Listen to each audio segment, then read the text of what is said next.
পালিয়ে যাওয়া, কোনো পরিস্থিতি বা বিপদের থেকে মুখ ঘুরিয়ে পালিয়ে যাওয়া। অনেক সময় আমরা জীবনে এটা করে থাকি, অনেক সময় সেটা উচিত, কারণ সব থেকে শ্রেষ্ঠ যুদ্ধ হলো সেটাই যা কখনো লড়াই হয়নি।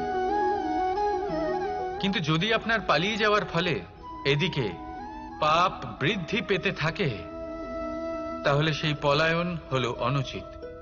সেখানে যুদ্ধ করা অতি আবশ্যক হয়ে ওঠে। শান্তি সবাই চান, শান্তি হলো সর্বশ্রেষ্ঠ। আর কখনো কখনো এই শান্তিকে বজায় রাখার জন্য মহাযুদ্ধ লড়তে হতে পারে। যদি আপনি পলায়ন করেন নিজের স্বার্থের থেকে, তাহলে উচিত কাজ, বরং শ্রেষ্ঠ। কিন্তু যদি আপনি পলায়ন করেন ধর্ম স্থাপনার কাজ থেকে, তা উচিত নয়। এই সংসারের ভাগ্যের মঙ্গলের জন্য অনেক সময় অনিমন্ত্রিত স্বয়ম্বরে যেতে হয়, কারণ ধর্ম স্থাপনার এই কাজ পলায়ন করে নয়, কর্মের পালন করে করতে হয়। তাহলে পলায়ন করুন স্বার্থের থেকে, কুকর্মের থেকে, কুচিন্তার থেকে, অহংকার থেকে, আর পালন করুন ধর্মের, পালন করুন কর্মের। বন্দে ধর্ম, বন্দে কর্ম, রাধা রাধা।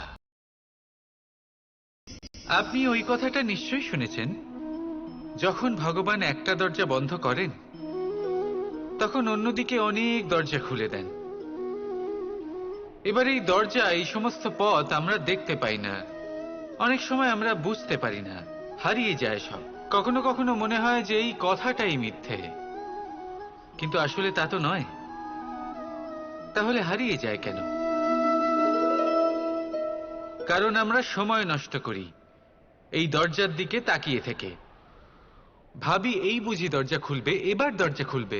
অপেক্ষা করতে করতে আমরা অনেক সময় নষ্ট করে ফেলি। এত সময় নষ্ট করি যে আমরা দেখতে পাই না, খুঁজে পাই না সেই সমস্ত দরজা আর পথ যা আমাদের জন্য খোলা রয়েছে। যদি খুঁজেই না পাই তাহলে তা ব্যবহার করব কি করে? মনে রাখুন, ভগবান সব সময় আমাদের সাথে রয়েছেন, আমাদের সাহায্য করছেন। এই পথ সব সময় আছে, সর্বত্র আছে।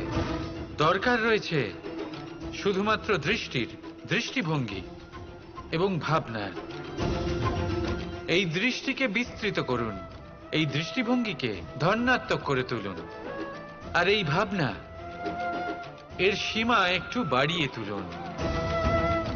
তারপর দেখবেন সব খুঁজে পাবেন। আসলে কি, এই যে ঈশ্বর, এই যে পরমাত্মা, তা আমাদের সাথে রয়েছে, আমাদের মনের মধ্যে রয়েছে। যিনি তাকে মন থেকে চাইবেন তিনি তাকে মনের মধ্যে অবশ্যই খুঁজে পাবেন। যদি উনি মন থেকে চান পথ খুঁজে পেতে, তাহলে